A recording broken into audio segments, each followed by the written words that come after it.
Hello, I'm John Coleman from ApocatastasisInstitute, an institute for the humanities and alternative college and high school here on New Milford, Connecticut, USA. The purpose of this broadcast is to get into the November 7th, 2025 edition of News with the Fetz. Today we're looking at a changing of the guard. And we're going to get caught up here with Dr. Fetzer. It's been a couple weeks here, but here we are, and I'm going to do a bit of reading of these articles, and Dr. Fetzer will do as much, and we'll have a good show of it. So, Dr. Fetzer, welcome, and the floor is yours, sir. Palestinian genocide, John, is beginning to make a major effect in American politics. And here we begin with a wonderful piece from the Truth Seeker, beginning with a quote from Susan Abdallah: "To Zionists everywhere, you do not have a PR problem that can be solved with more branding campaigns and lies and propaganda. You have a forever problem because you will never recover from this. Your depravity, unfathomable to normal humans, will be dismantled one way or another. Your fake identity will be exposed to all for the historic fraud that it is.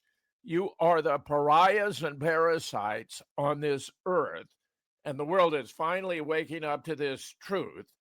Never has humanity witnessed such explicit and breathtaking evil." Now past 2 years of explicit genocide in Gaza, the Zionist state seems intent on creating a new reality for the world, one in which there is no longer a moral order.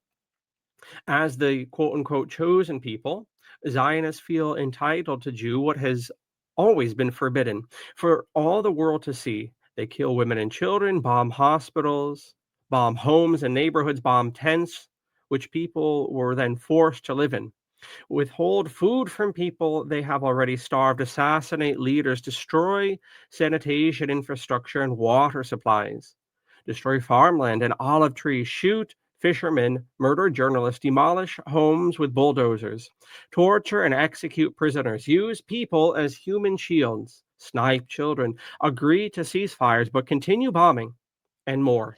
October 7th, 2023 was the Zionists' excuse to do openly what they had been doing less openly for the previous 75 years, attempting to get rid of the Palestinian population and steal their land, and then the land of neighboring countries, starting with Lebanon and Syria.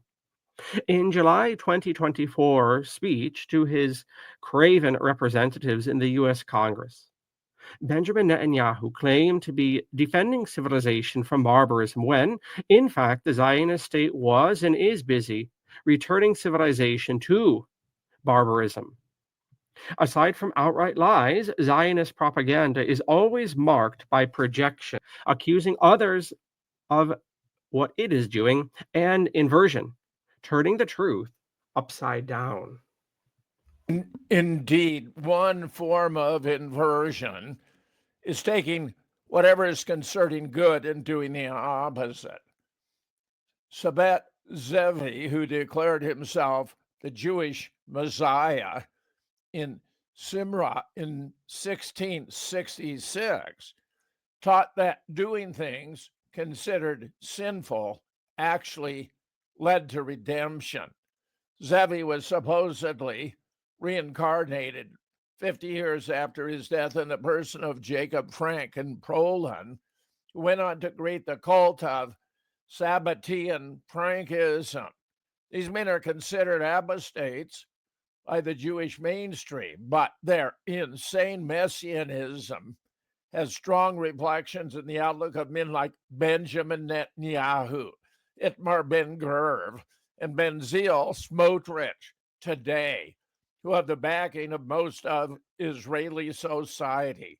They believe that anything they do to the Palestinians are human animals, as former Defense Minister Yoav Gallant called them, is justified. There are no bounds, no rules, no limits. One wonders where the Zionist project got the power to thumb its nose at a world horrified and outraged by its crimes. The resources backing up this project are immense. and go far beyond the borders of the Zionist enemy. Israel has always been, if not the centerpiece, at least an important part of the push for a new world order. The idea of the Ovus Ordo Sectorum began in the late 18th century with Meyer Enschel Rothschild and his financial backing of both Adam Weishaupt's Illuminati and J.P. Brandt's cult of transgression. Today it's backed by new controlling powers, central bankers, powerful families that own the banks, secret societies. Hedge fund managers, intelligence agencies, Pentagon defense contractors, predatory philanthropists, subversive NGOs, subversive political fronts, the UN and World Health Organization, the World Economic Forum brought national governments and the agents who staff those governments, from president to bureaucrat. Zionist power controls banking, media, and government in the United States. It had the power to kill the Kennedys, carry out the 9/11 attacks, foment war against its enemies in Iraq, Syria, Lebanon, Yemen, Sudan, and Iran, and get away with it all. It has the power to drop bombs, which kill 100 or more Palestinians a day, while telling the world Israelis were the victims. It would be a mistake to believe this all comes from one small country. This is a global project, and degrading the human race through humiliation, watching Palestine being beaten mercilessly day after day, year after year, seems to be part of it. Zionism is not only getting away with genocide, it is forcing everyone else to witness it. And each day that goes by without meaningful action to stop it, our humanity is diminished. What we might call the forefathers of Zionism, Sabbatai Zevi and Jacob Frank, aimed to gain control of the world through depravity, through deception, through appalling subversion of the moral order. The world will react to this, and soon. Just when the forces behind this monstrosity think they have achieved. And I believe we may be seeing manifestations right here with Zoran Mandani, boasted by opposition to Israel, wins the New York City mayoral race.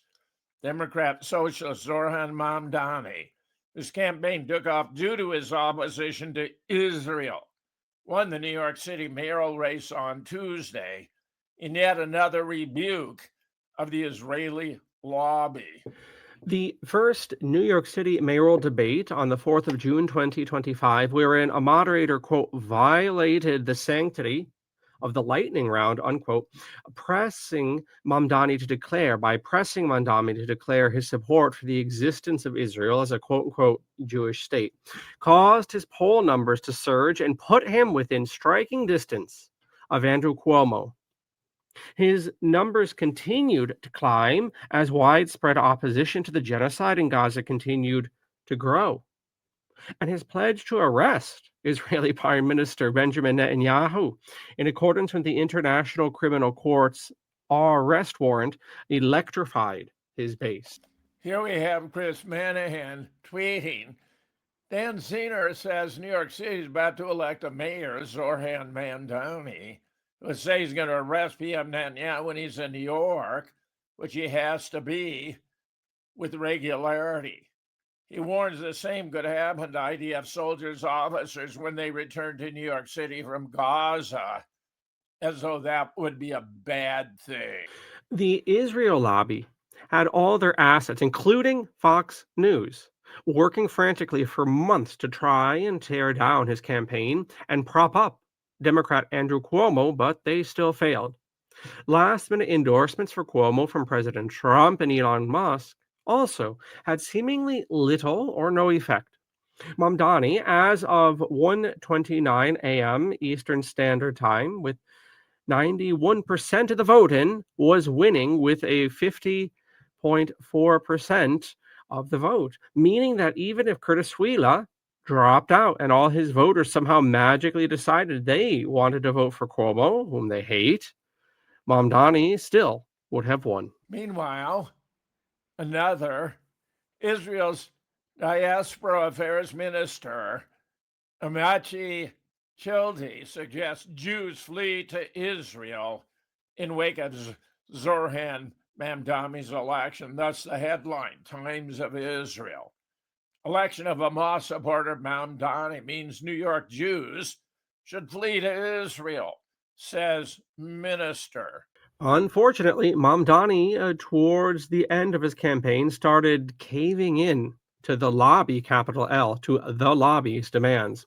He softened his pledge to arrest Netanyahu and said he'll keep Jessica Teach as New York Police Commissioner. Has it? Here you have it, side by side. Zoran in December of 2024, when he was running in the primary, pledging that he will definitely arrest Netanyahu. Then fast forward to Zoran in September of 2025, after he won the primary, and suddenly arresting Netanyahu makes you a Trumpian fascist. Not good. Zoran Mamdani just said, I'm going to have people in my administration who are Zionists, whether liberal Zionists or whatever they may be on that spectrum. This means he's also going to have Likudniks alongside the horde of J Streeters who already run his campaign. Here's a story about it. Zoran Mamdani meets the Jews of Park Slope. I'm going to have people in my admin who are Zionists, the front runner, New York City mayor said as he puts a softer spin on his anti-Israel past. I'm also not looking to create a city hall or a city in my image. I'm going to have people in my administration who are Zionists, whether liberal Zionists, whatever they may be on the spectrum, and some of them I'll know about their thoughts about Zionism. Many of them I won't. From this Twitter here, Zoran Mamdani has just said he will keep a fanatical Zionist maniac Jessica Teach as police commissioner. Teach works with the ADL to crack down on anti-genocide protests and smears them as evil terrorist anti-Semites. She also praised the brutal police assault on Columbia students. Very bad. Another. Holy shit. Jessica Teach is actually a fanatical genocide Zionist maniac, Likudnik. Listen to her speech at the ADL event recently, where she fully identifies as an Israeli genocidal Zionist and describes October 7th as a war on us, launders the genocide, and smears anti-genocide protesters. That said, Mamdani never softened his pledge to increase funding for so-called hate crime programs by 800%. to root out anti-Semitism. Newly elected mayor of New York City, Zoran Mamdani, calls out President Trump in victory speech. USA Today provide more details on Mamdani's victory speech. It contained jabs at President Trump. I listened to it. I thought it was awesome. Zoran Mamdani dared President Donald Trump to keep going after him in a combative speech after his November 4th New York City mayoral election victory. Mamdani, the subject of months of attacks from the president, called Trump out by name as a Democrat socialist hailed a mandate for change with his victory. If anyone can show a nation betrayed by Donald Trump how to defeat him, it is the city that gave rise to him, Mamdani, 34, said. And if there's any way to defeat a despot, is by dismantling the very conditions that allowed him to accumulate power. He added, this is not only how we stop Trump, it's how we stop the next one. So Donald Trump, since I know you're watching, I have 4 words for you. Turn the volume up. From the Twitter, he thinks everyone but Americans. It's all third world immigrants. And this is what it's always been about, replacing Americans with foreigners who will become a loyal voter base for Democrats.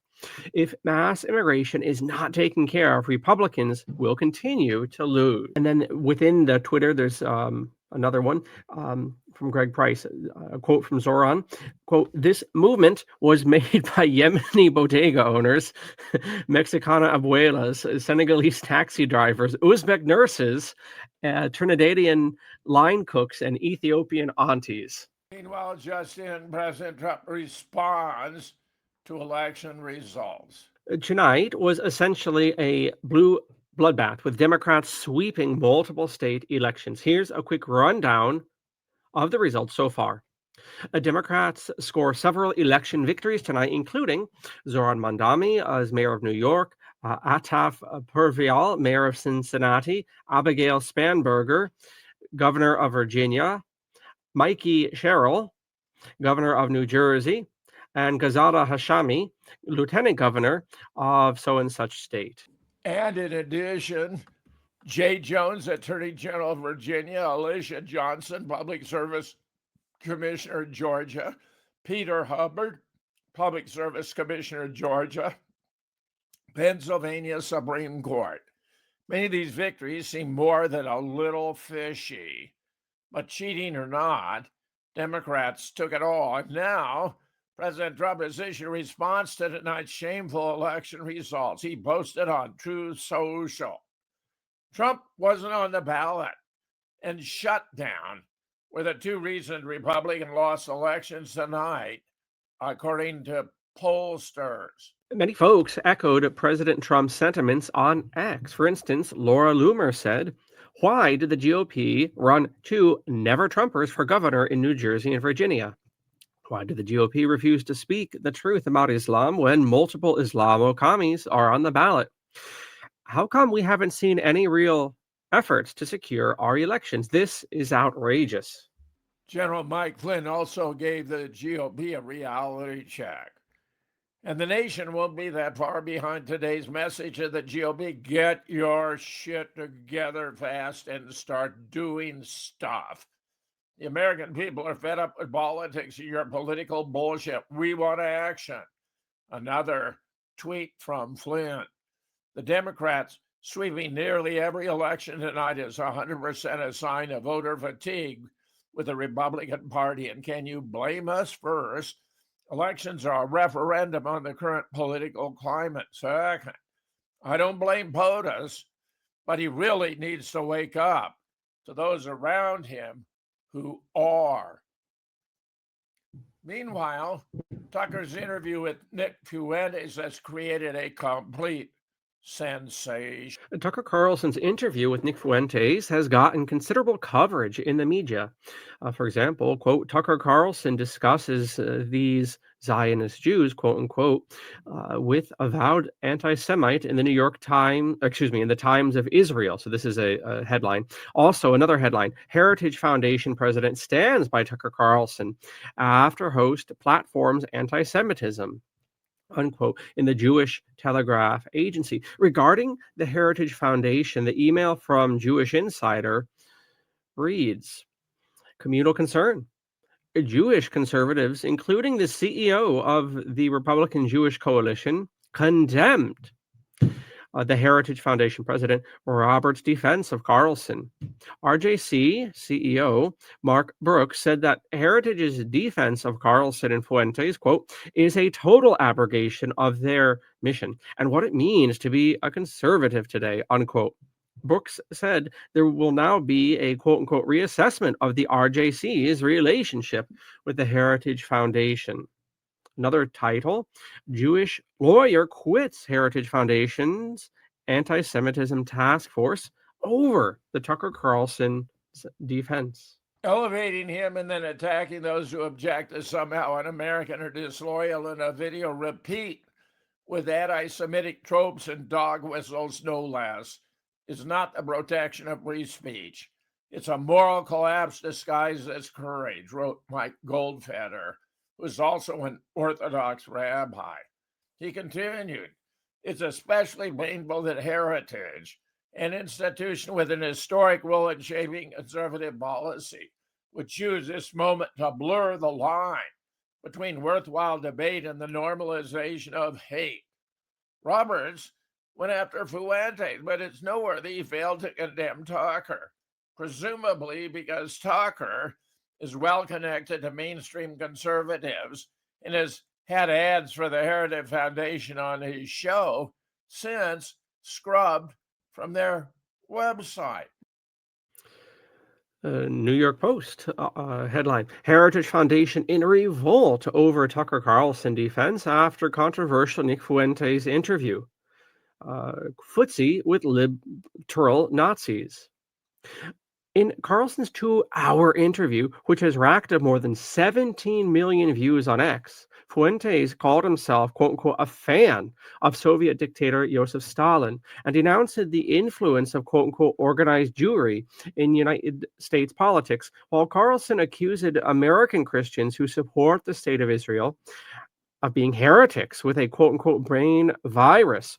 The ripple effect from Robert's statement has gone beyond staff issues, with sources close to the think tank saying that it has been quote unquote hemorrhaging evangelical Christians and Jewish contributors. If we are labeled on the same side as Nick Fuentes, then we deserve to lose. Chimed in a fourth heritage colleague who later added, talking with some of the interns, I think there are a growing number of them who actually agree with the views Fuentes has espoused. Wow. References to Heritage sponsorship of the Tucker Carlson Network, which hosts the show Fuentes appeared on, seem to have been scrubbed from the think tank donation page since some point last week.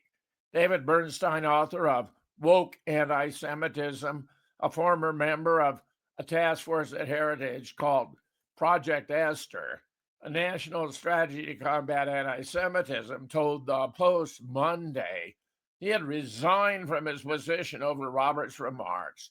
The language that to me was most problematic was a venomous coalition aligned against him, Carlson, because that's me and any Jewish person who cares about condemning anti-Semitism. Bernstein said, venomous.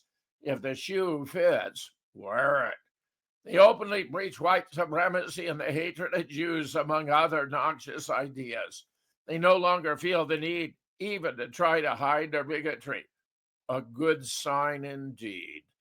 In the last 6 months, I've seen more anti-Semitism on the right than I have in my entire life.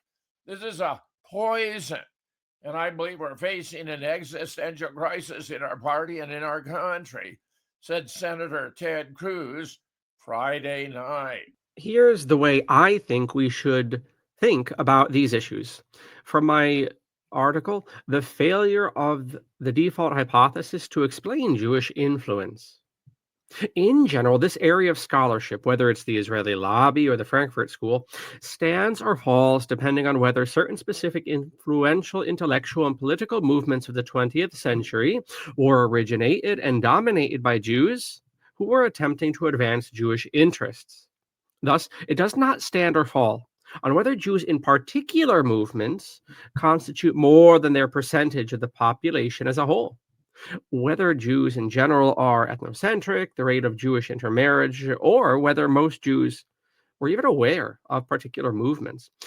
The focus is on describing the Jewish identities of the main figures of intellectual movements and their concern with specific Jewish issues, such as combating anti-Semitism or supporting Israel, as well as the dynamics of these movements, ethnic networking, centering around charismatic figures, connections with prestigious universities and media, involvement of the organized Jewish community and non-Jews who participated in the movements and their motivation. Meanwhile, the New York Post, Lowry, conservatives at risk over anti-Semitism of Carson and Owens, bringing Candace into the mix. In a forceful opinion column published Monday, Rich Lowry of the National Review sounded the alarm over what he perceives as the rising tide of anti-Semitism within core segments of the conservative movement, most prominently through the actions of Tucker Carlson and Candace Owens. Lowry argues that if this movement goes unchallenged, conservatism risks being morally and politically, quote unquote, poisoned. Lowry begins by highlighting Carlson's recent interview on his podcast with Nick Fuentes, a white nationalist influencer who denies the Holocaust and openly admires Soviet dictator Joseph Stalin. According to Lowry, the exchange, in which Carlson persistently avoided meaningful pushback, was less of a serious interview than a salutary performing and platforming of extremist ideology. In his words, Carlson, quote, gave the 27-year-old Nazi sympathizer a tongue bath, unquote, and reflected, I guess you won, when Fuentes claimed ideological victory. The core of Lowry's critique is that Carlson and Owens do not simply dabble in controversial opinions, but are working to make anti-Zionism and hostility to Judaism part of right-wing orthodoxy. The problem, Lowry warns, is not marginal. If they succeed, they will poison conservatism morally and electorally. The consequence, he argues, is twofold: a betrayal of the Western heritage rooted in Judeo-Christian values and the risk of alienating large swaths of potential support by aligning conservatism with fringe hatred. Lowry does not spare the broader movement either, while he acknowledges that the MAGA wing led by President Donald Trump is almost wholly defined by Trump, the most pro-Israel president the country has ever had. He nevertheless cautions that unless traditional conservative institutions act, the movement's identity may shift in ways few intended. Lowry warns the fever swamp animus, once relegated to obscure newsletters and internet message boards, is now surfacing in mainstream conservative media. He draws a chilling historical parallel to the 1930s, invoking figures like Father Coughlin and Charles Lindbergh, who used large platforms to assault the Jews. Lowry argues, quote, we have returned to a version of the 1930s, unquote, a phrase intended to jolt conservatives into recognizing the severity of the moment. He warned that just because such rhetoric does not always come from elected officials, it, quote, doesn't mean it isn't insidious and gaining traction, unquote. Lowry's message is blunt. The defining question facing conservatives is whether to tolerate or confront this wave of anti Semitic commentary. If it is tolerated, he contends, the conservative movement may lose its moral grounding, fracture electorally, and open itself to shameful historical comparison. Meanwhile, Kevin Barrett writes, why Mamdani and Fuentes are both good signs. Left-right combo versus Zionist oligarchy and its propaganda media. Most Zoran Mondami voters loathe Nick Fuentes. Fuentes groypers aren't big fans of Mamdani either. But if, quote, the enemy of my enemy is my friend, unquote, the two no longer marginalized figures and their followers ought to be friends. Mamdani's election as mayor of New York and Fuentes' almost simultaneous entry into the mainstream conversation are not unrelated. The smarter fans of both Mamdani and Fuentes realize that America's real enemy is its Zionist oligarchy. Overthrowing that oligarchy and restoring relatively sane rule that takes majority interest into consideration is the goal of both Fuentes' America First movement and Mamdani's brand of anti-Zionist democratic socialism. Mamdani and Fuentes, of course, have different views of which quote unquote majority interests need representation. For Mamdani, it's the 99%, people who aren't double digit millionaires or billionaires. Fuentes and his followers don't necessarily disagree, but they also want to reclaim power and agency for the racial and religious majority, namely white Christians. Since Mamdani is neither white nor Christian, and his followers have been conditioned to believe that pro white, pro Christian voices are reactionaries, if not Nazis, there is an obvious basis for conflict between the two factions. Extremists on the Mamdani side have battled Fuentes types in street violence in places like Charlottesville and Portland. One could imagine the two figures leading their respective followers into an epic conflict, maybe even into a new civil war. But one could also almost imagine them uniting to run for president on the same independent ticket. That would, of course, require enormous compromise from both sides. What if they both decided taxing America's Zionist-dominated oligarchy out of existence was a joint number one priority? Mamdani probably already supports that. Well, Fuentes would need to rethink his worldview to sign on. He would have to recognize that rewriting the economic rule book to favor non-oligarchs would open up opportunities for his Groyper followers to crawl out of their mom's basements and get jobs, marry, become responsible, productive citizens and churchgoers, and support their wives and children. To join forces with Fuentes, Mamdani would need to admit that the torrent of oligarchical abuse directed at Fuentes, anti-Semite, conspiracist, etc., is a backhanded tribute to Fuentes' honesty in addressing controversial but critically important topics. Though a non-white immigrant, Mamdani is presumably capable of understanding why ethno-religious majorities don't like being decimated in the course of just a couple of generations. And as a Muslim, Mamdani should basically share the conservative family values that Fuentes espouses in lieu of espousing an actual woman. But hey, Nick's still young.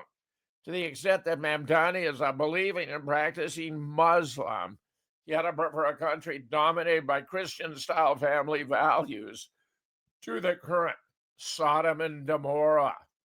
Now we have Trump's latest report. Mamdani's on notice because he's saying he's not going to cooperate with the feds in any way, shape, or form. If you're not going to cooperate, I hate to break it to you, buddy, but there's this little thing called the Constitution. I know you're not that smart because you couldn't even get into my own alma mater, Columbia University, and your dad worked there. Yeah, not that smart. And what did he say? He was African American on his, yeah, that all came out. The guy's a liar. Frankly, in my estimation, he's a complete scumbag, but you had me a communist, basically. It's kind of hard to get beyond that. Anyway, here is Donald Trump saying, yep, you know what we're going to do? If he doesn't cooperate with the feds, if he stands in the way of the federal law, we're going to arrest him. Mr. President, your beloved New York City may well be led by a communist soon, Zorhan Mandami, who in his nomination speech said he will defy ICE and will not allow ICE to arrest criminal aliens in New York City. Your message to communist Zorhan Mandami. Well, then we'll have to arrest him. Look, we don't need a communist in this country, but if we have one, I'm going to be watching over him very carefully on behalf of the nation. We send him money. We send him all the things that he needs to run a government. And by the way, they get about 3 times what you get, Ron. If you look at the per capita, Florida gets 1/3 of what New York gets in terms of the numbers. Why don't you give us those numbers? Yeah, well, Because that's what we should send him. Yeah, well, sometimes people say Florida gets more because they count Social Security recipients, but that's not money to the state. Those are seniors that live here. If they moved to North Carolina, you could count it there. So it has no interaction with the state government. They get more in the city and state governments than we get. Right, substantially. We're going to be watching that very carefully, and a lot of people are saying he's here illegally. We're going to look at everything, and ideally, he's going to turn out to be much less than a communist. But right now, he's a communist. That's not a socialist. I've always said we will not have socialism in this country. In the speeches, I said, well, what? They skipped socialism, and you got a lot of them like that. And you see AOC, she's out there with her, bad IQ. She's out there ranting and raving about how wonderful he is. And look, so far he's winning. He still has a race to win, but so far he's winning, and he has an advantage as a Democrat in New York City. I was there a long time ago, and it was a long time since a Republican won the city. But you would think that a Republican would be able to win. Or you have a good independent running, Mayor Adams, who's a very good person. I helped him out a little bit. He had a problem, and he was unfairly hurt over this question. He made a statement to the effect that this is terrible. New York City can't have all these immigrants come in. And like he was indicted the following day. And I said, that was a phony indictment. That it was a phony indictment. That was a Biden indictment. I said, don't feel bad. I got indicted 5 times every time you opened your mouth. That was a bad group. That was a very dangerous group, I will tell you. These were not nice people. That was the only thing they could do. They had no policy. They had no skill. They had no anything. But they were very good at that. They were vicious, horrible people. Thank you very much. He's making an interesting point here, because we don't want to go back to those days, right? We just absolutely don't. And yet, when you hear some of the things that Mamdani is saying, let me see if I can play it for you, because it really struck me as kind of dangerous rhetoric. We played it earlier in the show, but I want to show you this again, because he's sort of saying we can't ever let somebody like Donald Trump win again, so we'll take away all their opportunities to do so. And I'm like, whoa, okay. And if there is any way to terrify a despot, it is by dismantling the very conditions that allowed him to accumulate power. This is not only how we stop Trump, it's how we stop the next one. So now they're not going to be able to communicate on social media. Is that the idea? You're just not going to be able to like talk on social media. Let me say, John, I'm unfamiliar with Trish and her vituperation against Mamdani, but I mean, he was basically an independent. There was a Democrat on the ticket, there was a Republican on the ticket, but the New Yorkers overwhelmingly went for the guy, principally because of his opposition to Israel. That's what made him skyrocket. It was during the original debate. There were like 5 or 6 candidates there, and every one of them was saying their first act in government was going to be to travel to Israel, to kiss Israel's ass, to, bow down, until it came to Mamdani. And he said, no, I'm going to stay right here in New York City and look after New Yorkers. And that's when the moderator improperly interrupted and asked, would he declare his commitment to the existence of Israel as a Jewish state, which really he didn't care to pursue. He kept affirming that he was here for New Yorkers and not for Israel. And honestly, John, that's what catapulted him to the foreground. All this talk about anti-Semitism is miscast because it's anti-genocide, it's anti-mass murder, it's anti-slaughter, it's anti-stealing the land from a population that has resided there for thousands of years. I mean, it's an utter disgust with Israel running our government. I'm with Kevin Barrett here. I think both Nick Fuentes and Mamdani are good signs, positive developments. They reflect an openness about willing to talk about our, what you might call our Jewish problem. And it's really a matter of AIPAC, the oligarchs, trying to control America, at which they've done quite a good job for all too long. I think we're in a situation of a perfect storm politically. Yeah, the shooting of Charlie Kirk on the 10th of October. Now, whether you view that as staged or real, and I'm convinced it was staged, it had this effect of exploding discussion and commentary about Israel. It made it a legitimate subject because so many believe that this leader of the youth who was wandering off the Israeli reservation, no longer enthusiastic about genocide, no longer happy with Bibi Netanyahu, no longer opposing open discussion about October 7th. And his followers were very much with him. Gen Z polling has shown like 64% support Hamas over the IDF. Well, Israel is shitting bricks. This is very bad politically. They've always counted on their control of the United States. And now you have the two complementary developments of Tucker interviewing Nick Fuentes. I listened to a good section of that interview. It was impressive. Fuentes is super smart, very articulate, making the case not so much against Judaism, that's really far less the issue, than against genocide. And frankly, any decent human being on earth ought to be opposed very strongly to genocide. We've endured several years now of watching Israel persist in the methodical destruction of a group, a population, because they want to take their land. It's disgusting on every level. From a moral, political, legal point of view, it's an atrocity. And then you have Mamdani being elected, really based upon his opposition to Israel and its domination of the American political scene. And what I note in particular, Charlie Kirk was right center. Nick Fuentes is far right. Mamdani, far left.